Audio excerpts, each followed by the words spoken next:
Hi friends, good morning to everyone. Today I am going to start some special condition of a special rule of narration. जैसा कि मैं previous video में बताया था कि अगले लेक्चर में मैं जो भी पढ़ाने जा रहा हूँ ये पूरा के पूरा स्पेशली जनरल कंपटीशन बेस्ड पे है।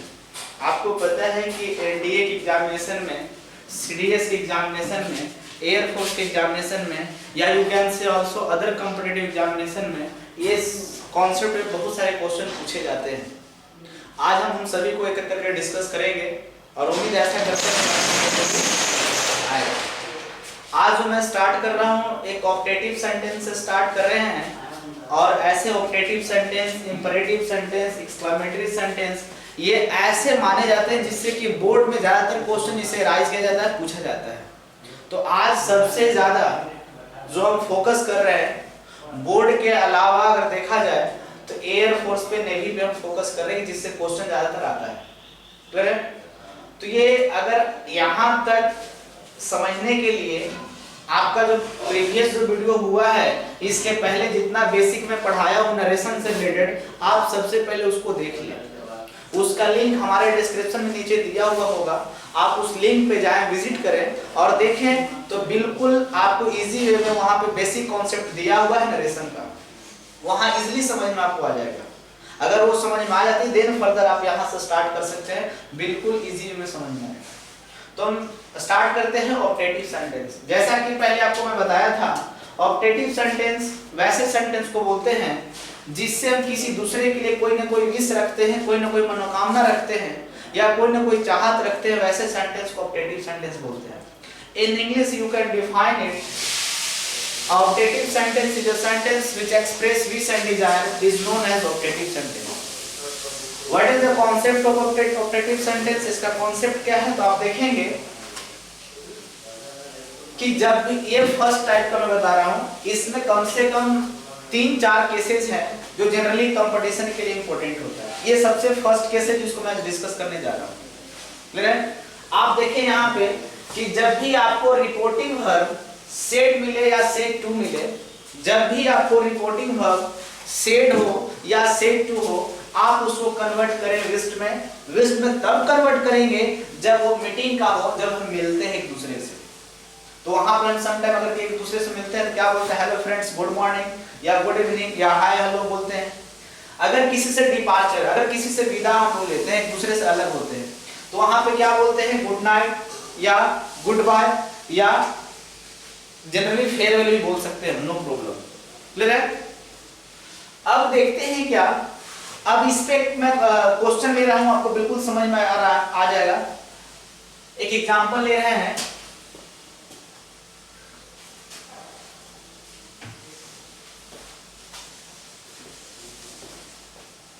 एग्जाम्पल ये है, सपोज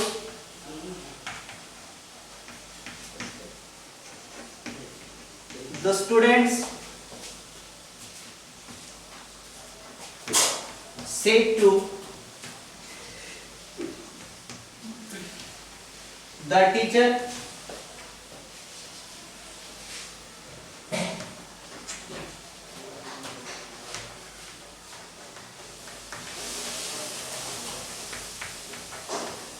गुड मॉर्निंग सर।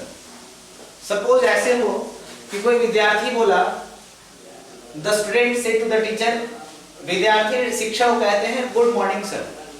ये ऑप्टेटिव सेंटेंस, क्योंकि हम किसी को क्या कर रहे हैं? विश कर रहे हैं। तो जब भी किसी को विश करना होता है तो वहां पे क्या बोलते हैं? उसको ऑप्टेटिव सेंटेंस। अब इसको मुझे बनाना है, आप कैसे देखेंगे? तो करना क्या है कि जो सब्जेक्ट आपका रहेगा उसको सेम एज इट इज लिखना है। सब्जेक्ट यहाँ पे सेम एज इट इज हो गया। आपको पता है कि सेड टू है तो हमें किसमें चेंज करना है? लिस्ट में चेंज करना है। लेकिन इसके पहले चीज और ध्यान रखना है कि जब भी रिपोर्टेड स्पीच में सर और मैडम दिया हो तो फर्स्ट ऑफ ऑल आप इसको रिस्पेक्टिवली में चेंज करें या रिस्पेक्टफुली में चेंज करें। तो यहाँ पे देखें आप, इसमें सर लिखा हुआ है रिपोर्टेड स्पीच में, यहाँ पे सर दिया हुआ है। तो आपको पता है कि जब भी रिपोर्टेड स्पीच में सर और मैडम दिया हो तो उसको रिस्पेक्टफुली में चेंज करना है। तो यहां लिखेंगे रिस्पेक्टफुली, सेड टू को विज्ड में चेंज करेंगे विज्ड। इसके बाद क्या लिखेंगे द टीचर, क्योंकि जो सब्जेक्ट होता है वो सेम लिखते हैं, जो ऑब्जेक्ट होता है वो सेम लिखते हैं। बीच वाला टर्म के बारे में आपको बता ही चुके हैं कि सर है तो यहाँ रिस्पेक्टिवली पहले लिखेंगे, देन आफ्टर वहां पे विज्ड लिखेंगे। यहां तक काम कंप्लीट। अब हमें पता है कि इन्वर्टेड कॉमा की जगह कुछ भी नहीं लिखना है, तो यहाँ पे कुछ भी कंजक्शन हमें नहीं डालना है। अब क्या लिखा है गुड मॉर्निंग, तो यहाँ पे सेम लिख देंगे गुड मॉर्निंग।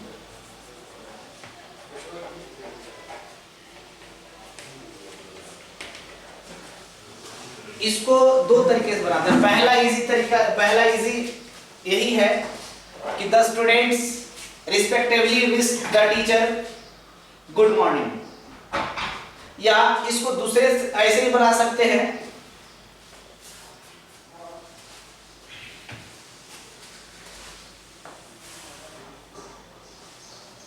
इसको ऐसे ही बनाया जा सकता है the students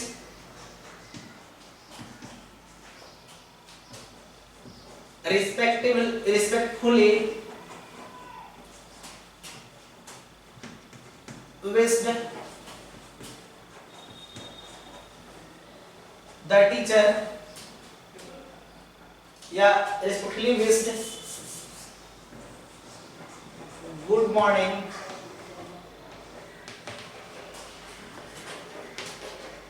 to the teacher। कुछ लोग ऐसे ही बनाते हैं और कुछ लोग ऐसे ही बनाते हैं, तो आप दोनों में से किसी को फॉलो करें, दोनों सही है। क्लियर है? मैं दोबारा बता रहा हूं करना क्या है। जब भी इस तरह के सेंटेंस मिले जिसके अंदर गुड मॉर्निंग हो, गुड इवनिंग हो, हाय हेलो या गुड नाइट, गुड बाय या फेयरवेल हो, जब भी इस तरह के सेंटेंस में रिपोर्टेड स्पीच में इस तरह के वर्ड दिए हों, तो आपको इस रूल को फॉलो करना है, फर्स्ट केस को फॉलो करना है। उसमें करना क्या है, सबसे फर्स्ट आपको ध्यान देना है कि जो सब्जेक्ट रहेगा वो सेम लिखेंगे, और उस सेंटेंस में हम देखेंगे क्या कहीं पे सर मैडम लिखा हुआ है। अगर सर मैडम लिखा होगा तो उसको हम किस में चेंज करेंगे, रिस्पेक्टफुली में। अगर कहीं पे डियर लिखा होगा तो उसको किस में चेंज करेंगे, या तो लविंगली में या तो अफेक्शनेटली में। ठीक है, तो वहां पे सर लिखा हो तो उसको मैंने किस में चेंज किया, रिस्पेक्टफुली में, तो रिस्पेक्टफुली यहाँ लिख दिए। अब हमें पता है कि सेड टू को विज्ड में चेंज करेंगे, तो फिर यहाँ विज्ड लिख दिए। इसके जस्ट बाद ऑब्जेक्ट बच गया द टीचर, गुड मॉर्निंग, क्योंकि सर को ऑलरेडी तो हम यहाँ पे लिख चुके हैं रिस्पेक्टफुली। अब दूसरे तरीका से बनाना है तो द स्टूडेंट, जो सब्जेक्ट रहेगा सेम, रिस्पेक्टफुली विश्ड। अब यहाँ पे गुड मॉर्निंग को पहले ले आए, टू द टीचर बाद में लिखे, तो ऐसे भी बनता है। ऑब्जेक्ट को हम लोग लास्ट में लिख सकते हैं। तो आपको देखना है कि दोनों में से कौन सा बेस्ट तरीका है। क्लियर है? अब एक क्वेश्चन और इस पे लेते हैं। जैसे क्वेश्चन लिखे,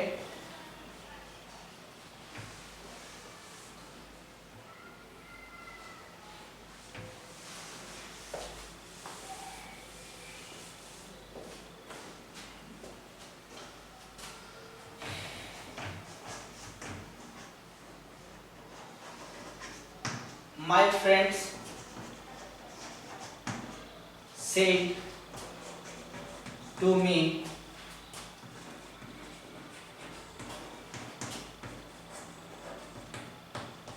गुड नाइट। मेरा मित्र मुझसे कहता है गुड नाइट, शुभ रात्रि। अब इसको मुझे डायरेक्ट से इनडायरेक्ट में बनाना है, तो आपको पता है जो सब्जेक्ट रहेगा वो सेम लिखेंगे माय फ्रेंड्स, और आपको पता है कि सेड टू है तो गुड नाइट किस में लिखा है, जब डिपार्चर, जब किसी से हम जुदा होते हैं तब वहां पे बेड का यूज करते हैं। जब किसी से हम विदा लेते हैं या जुदा होते हैं, अलग होते हैं, तब वहां पे हम बेड का यूज करते हैं।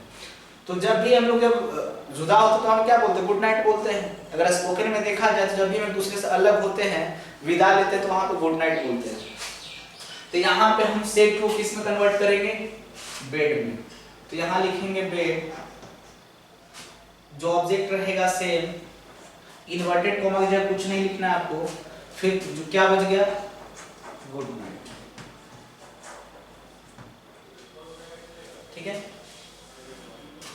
या कुछ लोग इसको ऐसे बनाते हैं, my friends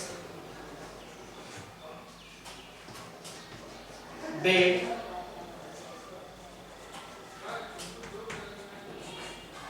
good night to me.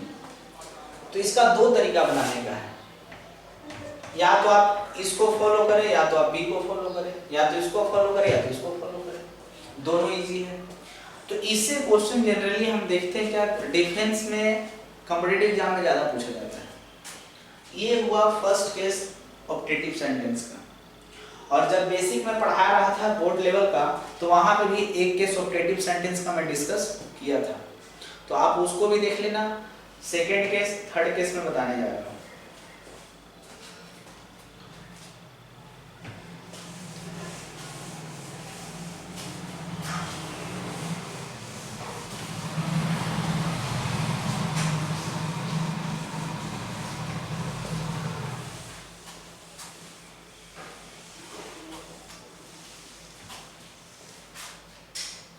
Third case ये है,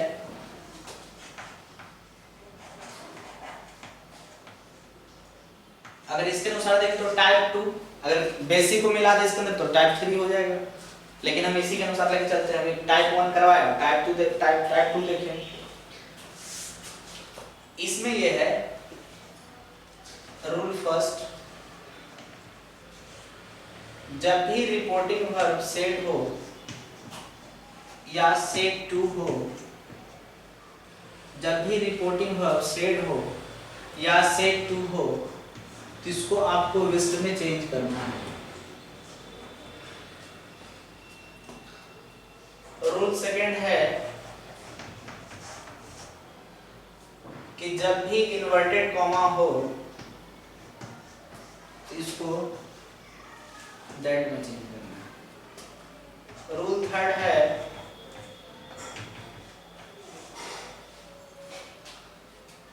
कि जब कोई रिपोर्टेड स्पीच would that या ओ दैट या ओ फोर से स्टार्ट होता है, ठीक है, तो वहां पे हम देखते क्या है,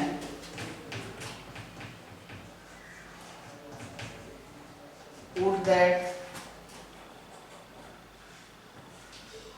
वर्ड का यूज अगर होता है उसमें, तो इसको हैड बीन में चेंज करते हैं। जैसे हम एग्जांपल लेंगे तो और क्लियर समझ में आ जाएगा। जैसे कि एग्जांपल ले रहे हैं, आप एग्जांपल को देखेंगे। एग्जांपल ये है,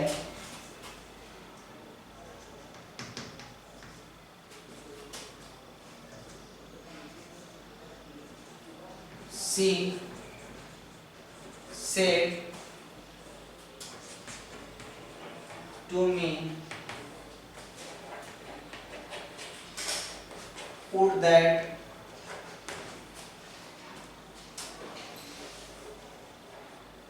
you were a king। एक क्वेश्चन है, सी said to me, put that you were a king। वह मुझसे कहती है कि शायद तुम एक राजा होते, या काश तुम एक राजा होते। तो जब भी इस तरह के सेंटेंस होता है जिसमें कोई चीज रियलिटी ना हो, केवल हम मानते हैं कि काश मैं ये होता, काश मैं एक राजा होता, काश मैं प्रधानमंत्री होता, तो जो चीज रियल में नहीं है उसको केवल हम मान लेते हैं, तो वैसे सेंटेंस को कंडीशनल सेंटेंस बोलते हैं। और वैसे सेंटेंस जनरली इन सारी चीजों से स्टार्ट होता है। तो जब भी रिपोर्टेड स्पीच में आप इन तीनों में से कोई भी एक देखते हैं, अगर मिलता है ये, तो उसमें वर्ब का यूज डेफिनेटली दिया होगा।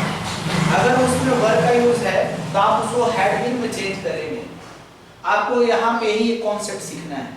जैसे इसको मैं बना रहा हूँ, तो जो सब्जेक्ट होगा सेम लिखेंगे, सेट टू को विज्ड में चेंज करेंगे तो यहां लिखेंगे विज्ड,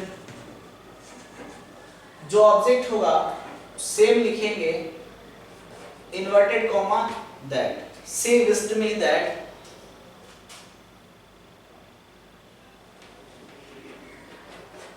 पुट दैट, ये सेम, ये सेकेंड पर्सन इसके अनुसार तो यहां लिखेंगे आई, वर्ब को हैडविन में अ किंग।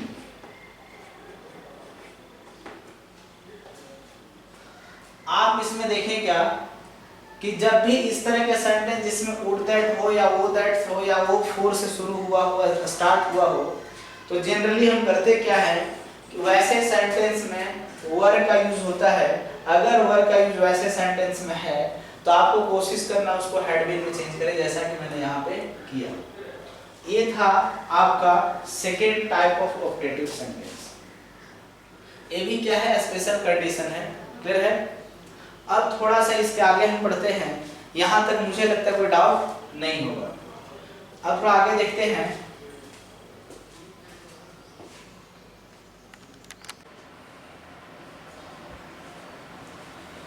देखिए उसके बाद की हम अगर बात करते हैं तो ऑप्टेटिव सेंटेंस के जस्ट बाद इंपरेटिव सेंटेंस होता है, और ये भी जो इंपरेटिव सेंटेंस है इसके अंतर्गत भी 3 केसेस में बता रहा हूँ। जैसा मैं ऑप्टेटिव में 3 केस बताया, ठीक उसी प्रकार से इसमें भी 3 केस बता रहा हूँ इंपरेटिव सेंटेंस में, टाइप 1, टाइप 2 और टाइप 3।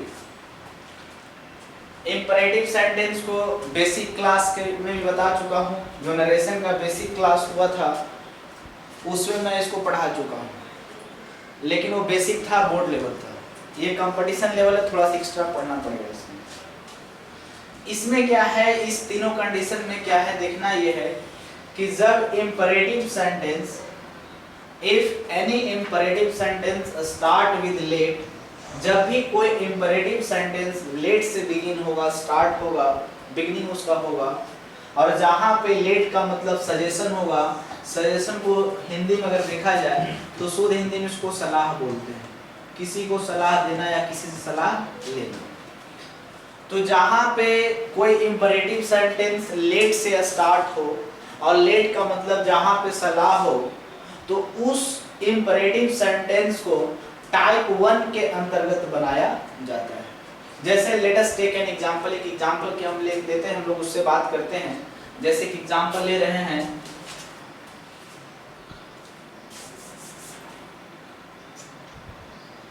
एग्जांपल यहाँ पे है, he said to me,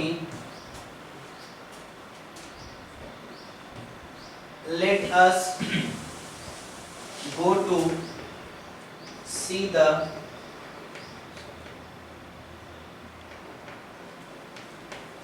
movie. Let us go to see the movie. Suppose एक एग्जाम्पल है और इसमें ये इंपरेटिव सेंटेंस है, और इंपरेटिव सेंटेंस यहाँ पे लेट से स्टार्ट हुआ है। किससे स्टार्ट हुआ है? लेट से स्टार्ट हुआ है।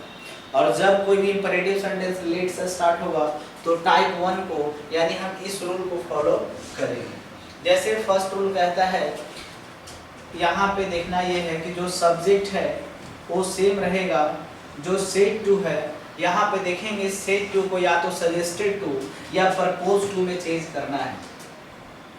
तो यहाँ पे अगर सपोज हम इसको चेंज करते हैं सजेस्टेड टू, अगर आप चाहें तो यहाँ पे सेट टू को प्रपोज टू में भी चेंज कर सकते हैं, लेकिन फिलहाल यहाँ पे हम सेट टू में चेंज कर रहे हैं, आपकी मर्जी कर भी सकते हैं। जो ऑब्जेक्ट रहेगा सेम लिखेंगे।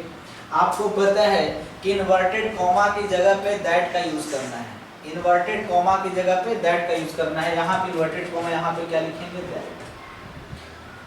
नेक्स्ट आगे बढ़ते हैं।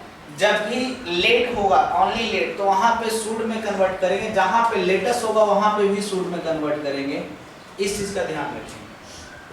तो यहाँ पे हम लेटेस्ट को भी शुड में कन्वर्ट अगर किए तो हो गया we should go to see the movie. दोबारा मैं इसको बता रहा हूँ, थोड़ा ध्यान देखें। फर्स्ट ये है कि if any imperative sentence start with let, अगर कोई भी इंपरेटिव सेंटेंस लेट वर्ड से स्टार्ट होगा और जहां पे लेट का मतलब सलाह होगा, तो वैसे इंपरेटिव सेंटेंस को इस रूल के अंतर्गत बनाते हैं। जैसे एक एग्जांपल है, he said to me let us go to see the movie. वह मुझे कहता है कि चलो हम लोग एक मूवी देखते हैं। अब इस सेंटेंस को, इस डायरेक्ट स्पीच को मुझे इनडायरेक्ट में कन्वर्ट करना है, तो सबसे फर्स्ट हमें पता है जो सब्जेक्ट होगा वो सेम लिखेंगे। यहाँ पे सेड टू को या तो सजेस्टेड टू या तो प्रपोज टू में चेंज करना है। तो यहाँ पे हमने सेड टू को सजेस्टेड टू में चेंज कर दिया, जो ऑब्जेक्ट है वो मैंने सेम लिख दिया। इन्वर्टेड कॉमा की जगह पे दैट का यूज करना है, दैट का यूज हो चुका है। अब हमें पता है कि लेट होगा ओनली तो शुड में चेंज करेंगे, लेटस होगा तो वी शुड में चेंज करेंगे। तो यहाँ पे ध्यान देंगे, यहाँ पे लेटस है, इस लेटस को हमने वी शुड में चेंज कर दिया, go to see the movie. तो ये हमारा कन्वर्जन हो चुका है, डायरेक्ट से इनडायरेक्ट में हो चुका है। अगर इसी में ऐसा रहता है लेट अस पनिश हिम या let us punish the thief, ऐसे रहता तो हम लिखते ही suggested to me that we should punish the thief. तो आप इस कॉन्सेप्ट को ध्यान रखना है। अब दूसरे हम टाइप के ऊपर चलते हैं, दूसरा केस के ऊपर चलते हैं। दूसरा केस कहता है कि अगर इंपरेटिव सेंटेंस लेट वर्ड से स्टार्ट हो और जहां पे लेट का मतलब ऑर्डर हो या रिक्वेस्ट हो, तो वहां पे इंपरेटिव सेंटेंस को हम इस रूल के अंतर्गत बनाते हैं। पहले में लेट का मतलब सजेशन है यानी सलाह है, दूसरे में लेट का मतलब ऑर्डर या रिक्वेस्ट है। ऑर्डर का मतलब किसी को आदेश देना या रिक्वेस्ट का मतलब किसी से विनम्र निवेदन करना। तो यहाँ पे लेट वर्ड का मतलब किस सेंस में ले रहे हैं, ऑर्डर या रिक्वेस्ट के सेंस में ले रहे हैं। उसमें लेट का किस में से ले रहे थे, सजेशन के सेंस में ले रहे थे। अब हमें ध्यान देना इस बात पे। सपोज इसका एक मैं एग्जांपल ले रहा हूं, जैसे एग्जांपल आप देखेंगे यहाँ,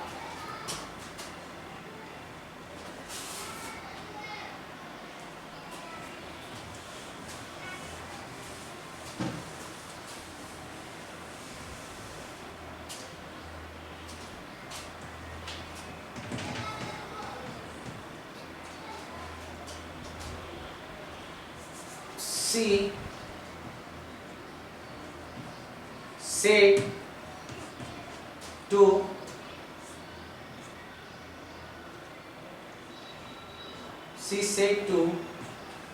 the boss,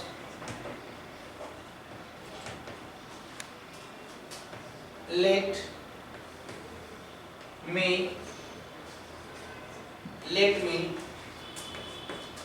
go to home as I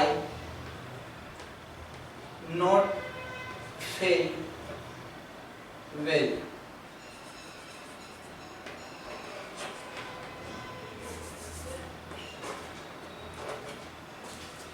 अब एक क्वेश्चन है यहाँ पे डायरेक्ट स्पीच का, इसको इनडायरेक्ट में चेंज करना है। जैसे क्वेश्चन ये है, she said to the boss, वह अपने बॉस को बोलती है, let me go to home, मुझे घर जाने दे, as I not feel well, क्योंकि मैं अच्छा महसूस नहीं कर रही हूँ, मुझे अच्छा नहीं लग रहा है। अब यहाँ पे ध्यान दे, हमें पता है कि यहाँ पे लेट का मतलब क्या है, किसी से विनम्र निवेदन करना। और हम आपको बताए थे कि सेकेंड केस में यहाँ पे लेट का मतलब हम या तो विनम्र निवेदन करना या तो ऑर्डर यानी आदेश देने के अर्थ में ले रहे हैं। अब मुझे इससे बनाना है, तो जो सब्जेक्ट यहाँ पे होगा सेम लिखेंगे। अब यहाँ देखें सेड टू है, तो सेड टू को या तो आप ऑर्डर में चेंज करें या तो रिक्वेस्टेड में चेंज करें। लेकिन हमें देखना ये है कि वहां पे लेट का मतलब क्या है, let me go to home as I not feel well, कृपया मुझे घर जाने दें क्योंकि मुझे अच्छा नहीं लग रहा है, मेरी तबीयत ठीक नहीं है। इस सेंस में वहां पे है, यानी ये क्या अपने बॉस से परमिशन ले रही है, विनम्र निवेदन कर रही है। तो यहाँ पे हम रिक्वेस्टेड में यूज करेंगे। सेड टू किस में यूज करेंगे, requested the boss, inverted comma को इसमें टू में चेंज करना है, इन्वर्टेड कॉमा को टू में चेंज करें, टू। अब पता है कि यहाँ पे लेट अगर रिक्वेस्ट के सेंस में अगर लेट का यूज हुआ, अगर लेट का प्रयोग रिक्वेस्ट के सेंस में हुआ तो यहाँ पे लेट लिखेंगे तो ये लॉ लिखेंगे। अगर लेट का यूज ऑर्डर के सेंस में तो केवल लेट लिखेंगे, लेकिन रिक्वेस्ट के सेंस में दोनों में से कोई भी लिख सकते हैं। तो यहाँ पे क्या है, रिक्वेस्ट के सेंस में है, तो यहाँ पे या तो हम लेट से बना ले, लेट मी फर्स्ट पर्सन का ऑब्जेक्ट है तो फर्स्ट पर्सन इसके अनुसार होगा, तो यहाँ पे हर हो जाएगा, क्योंकि यहाँ पे आई का ऑब्जेक्ट मी है, ये मी फर्स्ट पर्सन का है और फर्स्ट पर्सन सब्जेक्ट के अनुसार चेंज होगा, तो सी का ऑब्जेक्ट क्या बनेगा, हर, क्योंकि ये ऑब्जेक्ट है तो इसके लिए ऑब्जेक्ट ही चाहिए, तो सी का ऑब्जेक्ट क्या होगा, हर गो टू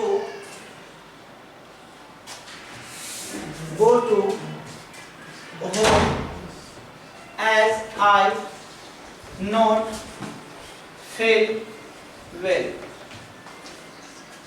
यहाँ पे आई फर्स्ट पर्सन है और फर्स्ट पर्सन सब्जेक्ट के अनुसार, तो यहाँ पे आई की जगह सी होगा। अब दोबारा मैं इसको समझा रहा हूं, थोड़ा ध्यान दें। जो सब्जेक्ट होगा सेट टू को रिक्वेस्टेड में चेंज किए, ऐसा इसलिए क्योंकि यहाँ पे लेट का मीनिंग रिक्वेस्ट के सेंस में है, और जब लेट का मीनिंग रिक्वेस्ट के सेंस में होगा तो वहां पे हम रिक्वेस्टेड यूज करेंगे सेट टू के बदले।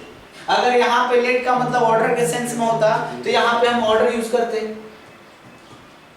तो यहाँ पे she requested the boss, inverted comma की जगह पे टू, लेट। अगर सपोज यहाँ पे अगर कोई चाहे कि सर मैं लेट नहीं लिखना चाहता हूँ, यहाँ पे अलाउ लिखूं तो क्या प्रॉब्लम है, वो भी आप लिख सकते हैं, to allow her to go to home, ये भी लिख सकते हैं आप। तो she requested the boss to let her go to home as she not feel well, या to allow her go to home as she not feel well. आप दोनों में से कोई बना सकते हैं, या तो अलाउ का यूज करें या तो लेट का यूज करें, दोनों में से किसी एक का यूज करें, बिल्कुल सही होगा। तो आपको देखना है यहाँ पे कि पहले हम बार बार बोल रहे हैं, आप इस चीज को क्लियर करें कि यहाँ पे लेट का मीनिंग किस सेंस में। अगर सजेशन के सेंस में होगा तो इस रूल को फॉलो करेंगे। अगर लेट का मतलब यहाँ पे ऑर्डर या रिक्वेस्ट के सेंस में होगा तो इस रूल को फॉलो करेंगे। अगर लेट का मतलब किसी सपोजिशन, किसी अनुमान या कल्पना पे आधारित होगा तो हम इस रूल को फॉलो करेंगे। तो अभी तक केवल हम लोग दो रूल को देखे, रूल टाइप 1, टाइप 2, अब देखेंगे टाइप 3। क्लियर है? तो इसके आगे बढ़ते हैं।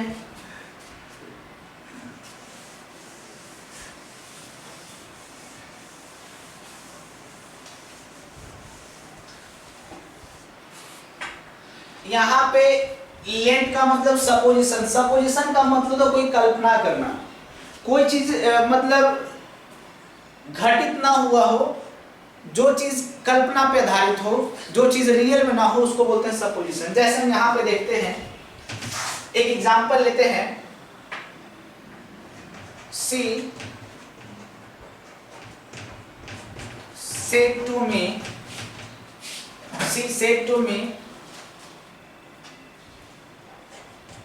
let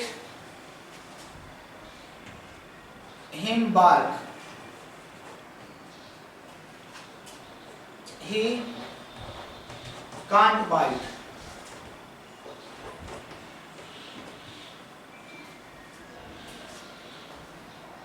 अब यहाँ पे है, ध्यान देना है, यहाँ पे क्वेश्चन क्या है, सी सेड टू मी, मुझसे कहते लेट हिम बार्क, उसे भौंकने दो। ही कांट बाइट, वह काट नहीं सकता, उसे भौंकने दो। ये क्या करे, कल्पना कर रही है, वो काट नहीं सकता, उसे भौंकने दो। तो जब भी हम किसी को देखकर कल्पना करते हैं, कोई इमेजिनेशन करते हैं और उस सेंस में अगर लेट का यूज करते हैं तो हमें रूल 3 को फॉलो करना पड़ता है। रूल 3 यहाँ पे क्या है, उस चीज को ध्यान से देखेंगे आप। जैसे यहाँ पे आपको फिर पहले वाले कॉन्सेप्ट से लेकर चलते हैं, जो सब्जेक्ट होगा सेम लिखेंगे। अब यहाँ पे देखें सेड टू किस में चेंज करना है, सेड टू को टोल्ड में चेंज करना है, तो यहाँ पे हम इसको टोल्ड में चेंज किए। जो ऑब्जेक्ट होगा उसको सेम लिखेंगे, ऑब्जेक्ट यहाँ पे सेम हो गया। आप देखेंगे इन्वर्टेड कॉमा की जगह दैट लिखना होगा, इन्वर्टेड कॉमा की जगह पे हम लोगों ने दैट लिख दिया। अब आपको पता है कि यहाँ पे लेट का यूज सपोजिशन के अर्थ में हुआ है, तो यहाँ पे लेट को हम माइट में चेंज करेंगे। जब डायरेक्ट से इनडायरेक्ट में चेंज करेंगे तो इस लेट को यहाँ पे माइट के सेंस हमको यूज करना पड़ेगा। अब देखना यह है कि यहां पे हिम कौन सा पर्सन है, थर्ड पर्सन है, तो यहां पे क्या लिखेंगे, माइट हिम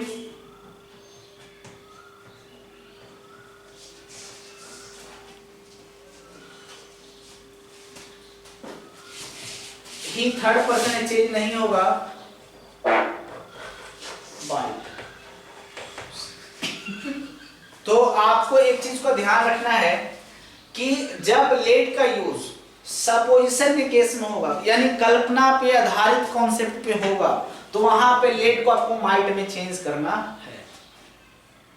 और जितने केस बताए हैं, सबसे खास बात यह है और सबसे अच्छी बात यह है कि जितने आपको केस बताया गया है ऑप्टेटिव सेंटेंस का या इंपरेटिव सेंटेंस का, आप क्वेश्चन प्रीवियस ईयर का पलट कर देख लें, आप जितने कंपटीशन होंगे डिफेंस का, खासकर मैं बात कर रहा हूं, उसमें 2 से 3 क्वेश्चन इसका आया हुआ होगा।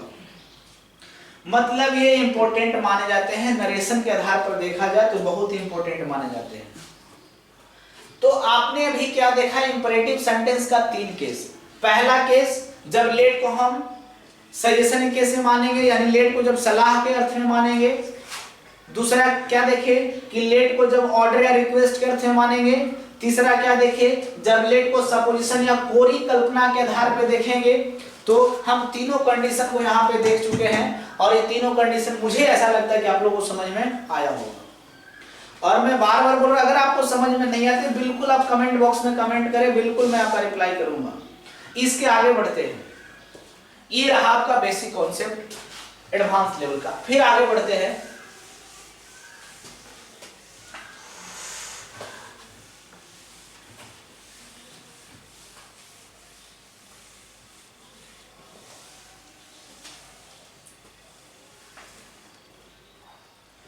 अब जो मैं आगे पढ़ाने जा रहा हूं वो imperative sentence, optative sentence, exclamatory sentence से हट कर है, एक जनरल वे में है, वो ही एडवांस कॉन्सेप्ट ही होता है। जैसे देखते हैं यहाँ पे कोई भी रूल मान सकते हैं। सपोज ये मैं अलग कंडीशन का बता रहा हूं, रूल फर्स्ट में बात कर रहा हूं कि जब आप देखेंगे कि जब सम टाइम असर्टिव सेंटेंस के अंतर्गत, सम टाइम असर्टिव सेंटेंस में इस तरह का टर्म लिखा होता है, वेल, ओके या यू नो या एडीसी। सम टाइम असर्टिव सेंटेंस में इस तरह के टर्म गिवन होते हैं और वहां पे कंफ्यूजन हो जाता है कि क्या करें इसमें। तो हम इसको बिल्कुल इजी वे में बता रहे हैं, ध्यान देंगे यहाँ पे। जैसे let us take an example, एक एग्जांपल लेते हैं। सपोज यहाँ पे है, he said to me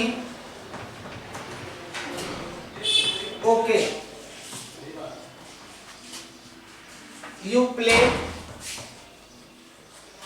as you like।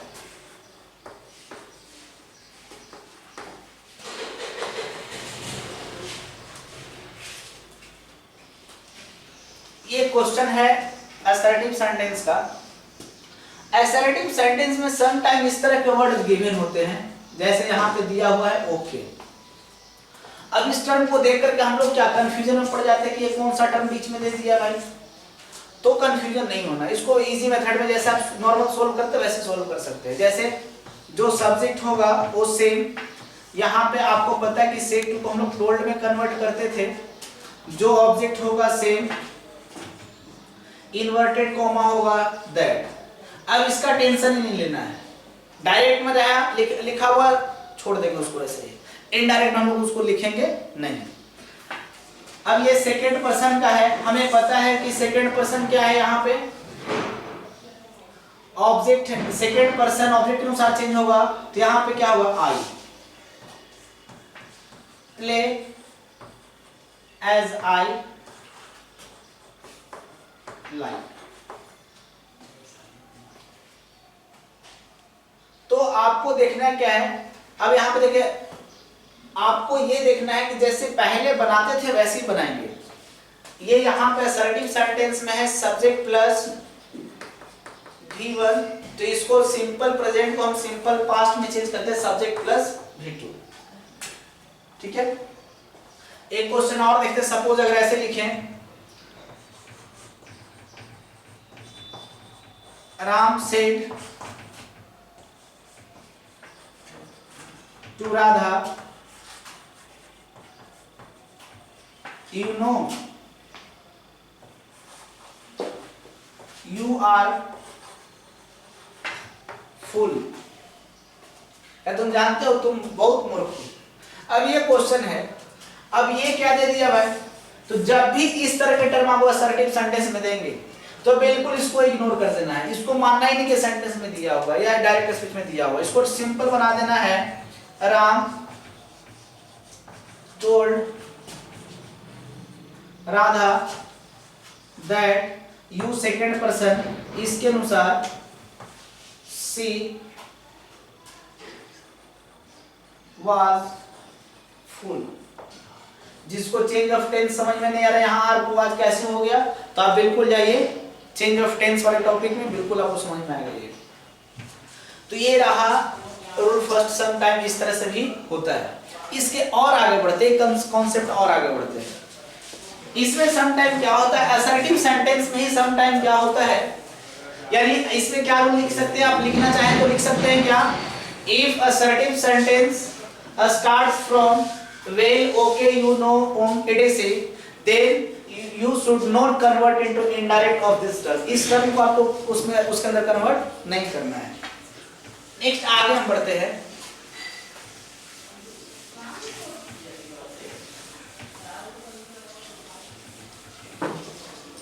जैसे सम टाइम असर्टिव सेंटेंस में ही इस तरह से क्वेश्चन होते हैं, सम टाइम असर्टिव सेंटेंस में इस तरह के क्वेश्चन होते हैं, जैसे लिखा हुआ है पे he said to me, will you help me, will you help me,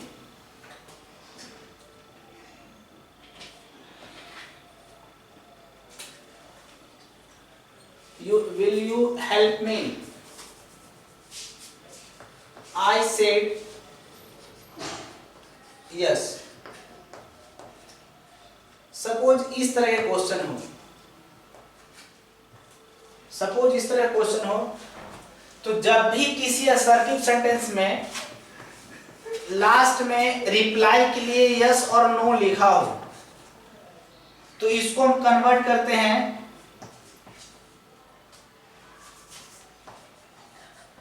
replied in the affirmative या रिप्लाइड इन द निगेटिव। मतलब ये कि जब भी असर्टिव सेंटेंस में, इसके पहले हम लोगों ने क्या देखा कि जब असर्टिव सेंटेंस में वेल होगा या यू नो होगा या ओके होगा तो कैसे बनाएंगे। अब दूसरा क्या देख रहे हैं कि जब असर्टिव सेंटेंस में नॉर्मल क्वेश्चन के साथ अगर इस तरह से वर्ड दे दे यस या बोले नो, तो उसको कैसे हम बनाएंगे। तो उसका भी सिंपल तरीका ऐसे है।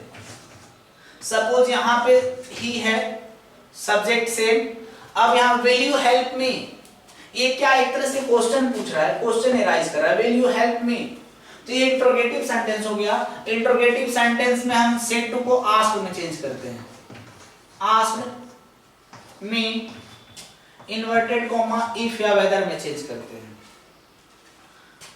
ये सेकंड पर्सन इसके अनुसार चेंज करेंगे, आई विल को वुड में चेंज करते हैं चेंज ऑफ टेंस के अनुसार।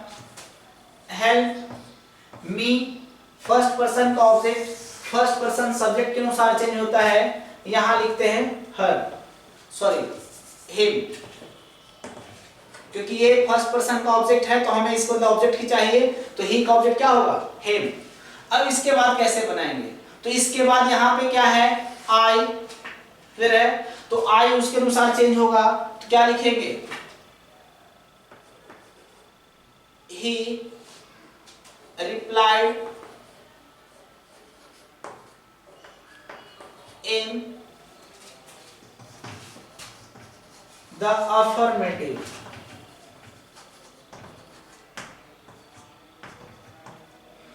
मतलब जब यस होगा तो रिप्लाइड इन द अफर्मेटिव, अगर सपोज वहां पे नो होता तो ही रिप्लाइड इन द नेगेटिव। तो ये भी इजी है, तो आपको केवल यहाँ पे ध्यान देना कि जब यस नो होगा तो उसके अकॉर्डिंग चेंज करेंगे। यस होगा तो ये वाला अफर्मेटिव, अगर नो हुआ तो नो वाला नेगेटिव। तो सम टाइम इस तरह से भी क्वेश्चन होता है। एक कॉन्सेप्ट और आगे बढ़ते हैं। कॉन्सेप्ट एक आगे ये बढ़ना है,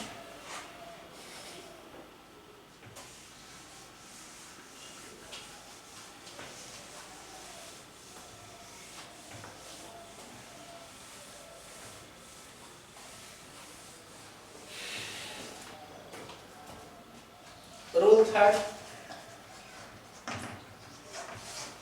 सम टाइम कोई नाम दे देगा आपके असर्टिव सेंटेंस में, सम टाइम असर्टिव सेंटेंस में कोई नेम दे देगा, तो उसको कैसे बनाएंगे देखिए। सपोज इस तरह से क्वेश्चन दे दिया,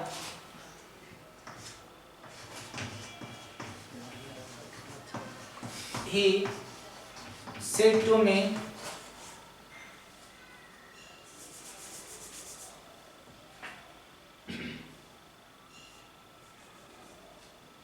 said to me Ram, you are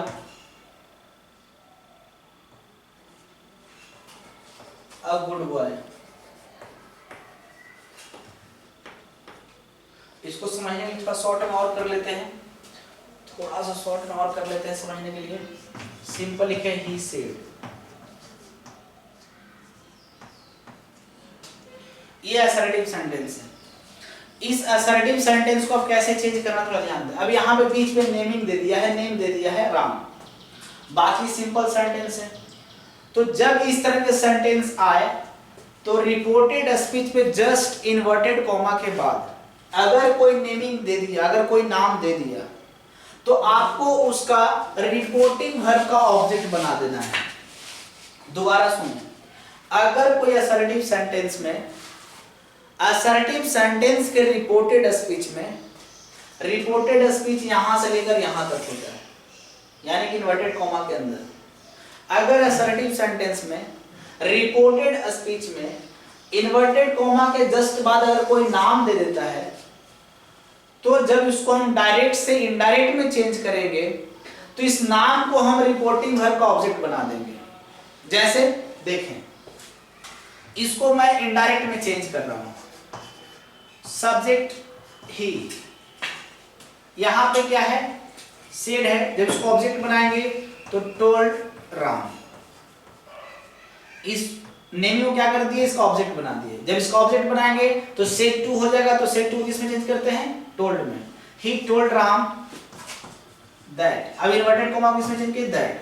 you second person object के अनुसार, तो ऑब्जेक्ट यहां पे क्या है, राम, तो राम के अनुसार यहां क्या लिखेंगे, he was a good boy. दोबारा देखें, जो सब्जेक्ट होगा सेम, और हमने कहा कि जब भी ऐसा नाम दिया हो रिपोर्टेड स्पीच में तो नाम को हम रिपोर्टिंग वर्ब का ऑब्जेक्ट बना देते हैं। तो जब रिपोर्टिंग वर्ब का इसको ऑब्जेक्ट बनाएंगे तो यहां लिखना होगा ही सेड टू राम, तो सेड टू को टोल्ड में कन्वर्ट कर दिए, राम यहां ऑलरेडी लिख दिया ऑब्जेक्ट सेम, इन्वर्टेड कॉमा को दैट में चेंज कर दिए।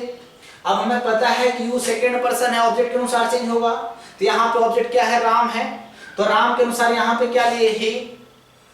आर को वर्ब में चेंज करते हैं चेंज ऑफ टेंस के अनुसार, लेकिन यहाँ पे आर को वर्ब में चेंज इसलिए नहीं करेंगे कि ही के साथ वर्ब नहीं लगता है, इसलिए यहाँ पे वाज लगाएंगे, अ गुड बॉय। तो आप इस तरह से बना सकते हैं।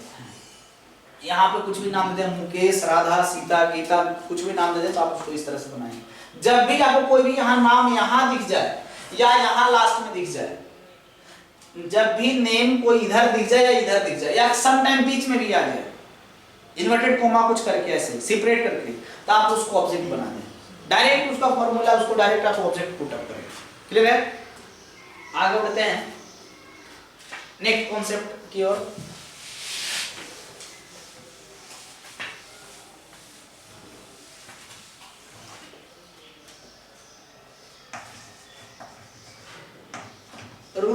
क्या है, जब भी असर्टिव सेंटेंस में दिस, दैट, दिस, दोज, जब भी इस तरह के वर्ड को हम असर्टिव सेंटेंस में यूज करते हैं टू एक्सप्रेस पोजेशन, किसी को अधिकार को जताने के लिए, तब वहां पे इसको हम चेंज नहीं करते हैं, सेम लिखते हैं।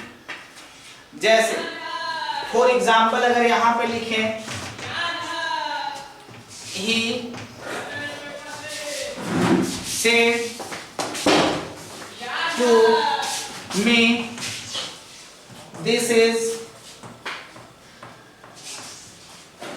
माई पेन, सिंपल अगर आगे इसको कॉन्सेप्ट को बढ़ाते हैं तो आपको ध्यान इस बात को देना है कि जब भी असर्टिव सेंटेंस में दिस हो, दैट हो, दिस हो, दोज हो, जब भी असर्टिव सेंटेंस में इस तरह के टर्म को यूज करते हैं रिपोर्टेड स्पीच में, और जब इन चारों का मतलब पोजीशन शो करता हो, अधिकार शो करता हो, तो वहां पे इसको हम चेंज नहीं करते। जैसे आप change of other parts of speech में पढ़े होंगे कि दिस को दैट में चेंज करते हैं, नाउ को दे में चेंज करते हैं, टुडे को दैट डे में चेंज करते हैं, यस्टरडे को प्रीवियस डे में चेंज करते हैं। आप ऐसा पढ़े होंगे change of other parts of speech में, लेकिन यहाँ पे आपको इसको चेंज नहीं करना है, क्योंकि यहाँ पे क्या कहता है, दिस इज माई पेन, यह पेन मेरा है, तो उस पेन पे अधिकार किसका है, मेरा है। तो जब भी एक अधिकार की बात करें, जब भी किसी हक की बात करें या राइट की बात करते हैं, तो वहां पे दिस, दैट, दिस, दोस को हम चेंज इनडायरेक्ट में नहीं करते हैं। अब इसको बनाना हो मुझे, तो जब सपोज यहाँ पे ही सब्जेक्ट है सेम, इसको हम चेंज करेंगे टोल्ड, इसको चेंज करेंगे मी, इन्वर्टेड कॉमा यहाँ दैट। अब आपको पता होगा कि यहाँ पे दिस का यूज हम क्या पोजीशन के अर्थ में कर रहे हैं, तो इसको सेम यहाँ पे लिखना होगा, इसको चेंज नहीं करेंगे। This is my first person, इसके अनुसार तो यहाँ पे माई पॉजेसिव एडजेक्टिव है, तो ही का पॉजेसिव एडजेक्टिव हीज हो जाएगा, पेन, कोई प्रॉब्लम। तो आपको इस तरीके से बनाना है। तो अब यहाँ पे एग्जांपल दिस ले लें, वो भी लिख सकते हैं। तो यहाँ पे आप देखना है क्या कि चेंज ऑफ अदर पार्ट्स को स्पीच बताता है कि दिस को दैट में चेंज कर, लेकिन यहाँ पे दिस को दैट में हम चेंज नहीं करेंगे, क्योंकि यहाँ पे इसका मतलब क्या है, पोजीशन के अर्थ में है, ये पोजीशन शो कर रहा है, और पोजीशन का मतलब क्या होता है, अधिकार की बात करता है। और जब भी किसी अधिकार की बात करेंगे तो वहां पे दिस और दैट को, दिस और दोज को हम कहीं भी चेंज नहीं करते हैं। ये था नेक्स्ट। एक स्टेप और आगे बढ़ते हैं।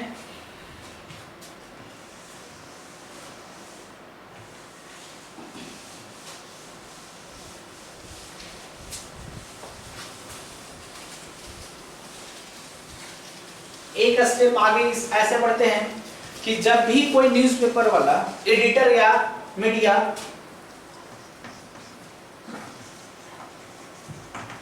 रूल 5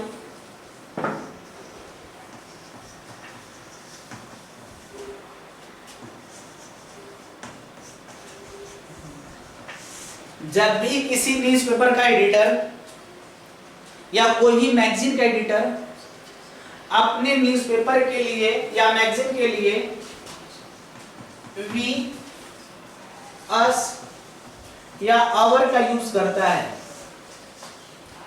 जब भी कोई न्यूज़पेपर का एडिटर अपने लिए वी, अस और आवर का यूज करता है रिपोर्टेड स्पीच में, यानी डायरेक्ट स्पीच में, जब उसको हम इनडायरेक्ट में चेंज करेंगे तो यहाँ पे पर्सन को चेंज कर देंगे हम, वी के बदले इट लिखेंगे, अस के बदले इट लिखेंगे और अवर के बदले इट्स लिखेंगे। जैसे कि यहाँ पे example, let us take an example, जैसे ऐसे लिखें, the times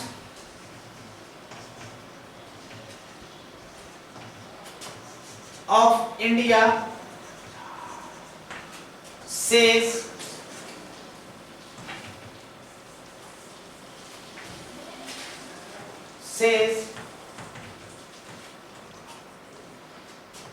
we are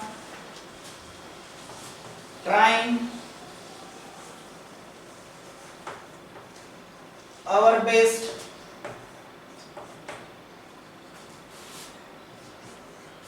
to give latest news. Suppose ऐसे है, the Times of India says we are trying our best to give latest news. तो यहाँ पे क्या है, न्यूज़पेपर का एडिटर है, न्यूज़पेपर अपने लिए क्या यूज किया है, वी। क्या यूज किया है, अवर। तो जब भी अपने लिए वी अस आवर का यूज करता है तो रिस्पेक्टिवली हम लोग इसमें चेंज कर देंगे। जैसे इसको हम बदल रहे हैं, आप देखेंगे the Times of India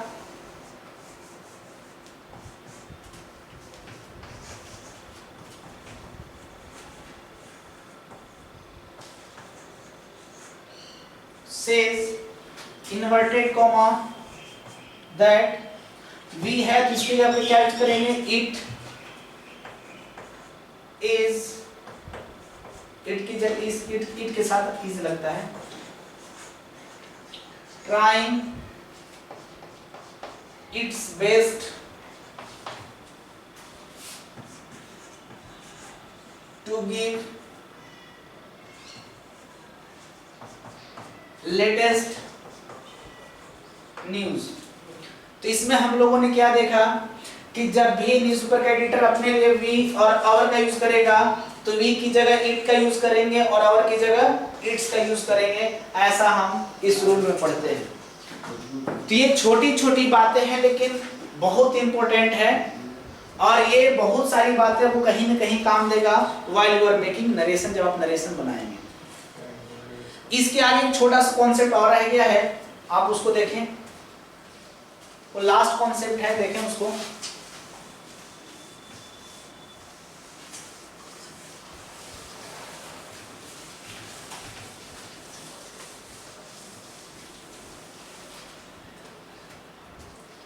concept ये है कि जब भी कोई लीडर, जब भी कोई नेता, जब भी कोई एक्टर, कोई अभिनेता एक सामान्य जनता को एड्रेस करता है, भाषण देता है, जैसे बोलता है डियर लेडीज एंड जेंटलमैन, कुछ इस तरह से वर्ड में बोलता है, तो उसको कैसे हम चेंज करते हैं थोड़ा उसको देखेंगे। जैसे यहाँ पे ऐसे लिखा हुआ है,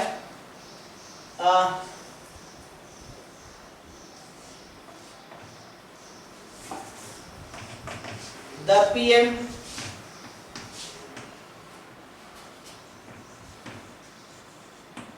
Modi said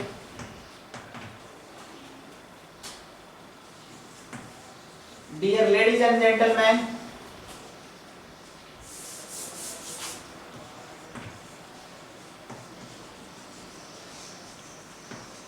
dear ladies and gentlemen,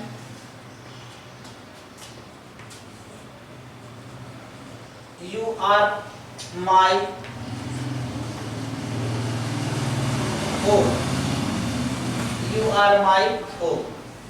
suppose इस तरह से दिया हुआ है कि the PM Modi said dear ladies and gentleman you are my home. Narendra Modi, प्रधानमंत्री नरेंद्र मोदी कहते हैं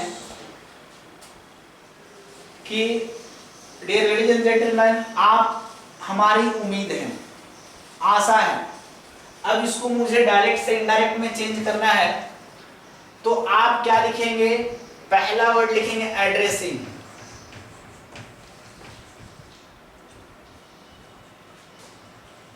एड्रेसिंग,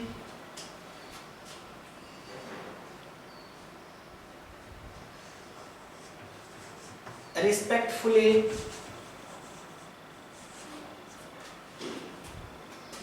लेडीज एंड जेंटलमैन,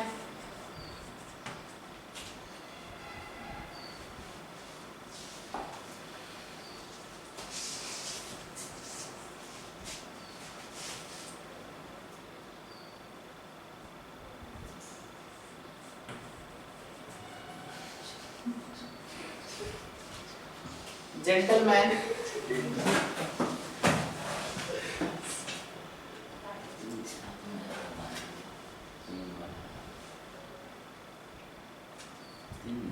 इसको ऐसे बनाए सबसे इजी तरीका से, इसको इजी तरीका से ऐसे बना सकते हैं, addressing the PM Modi respectfully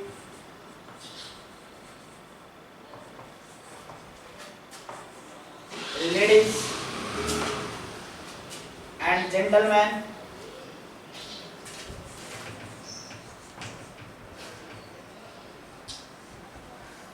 अब वहां पे यू क्या है, सेकंड पर्सन है, सेकंड पर्सन को ऑब्जेक्ट के अनुसार चेंज किया जाता है, लेकिन यहाँ पे ऑब्जेक्ट हम पीपल को मानेंगे, यानी जनता को कहता है। तो यहाँ पे क्या लिखेंगे, दे, या प्लूरल में आप यहाँ पे भी लिख सकते हैं, वी वर, हिज,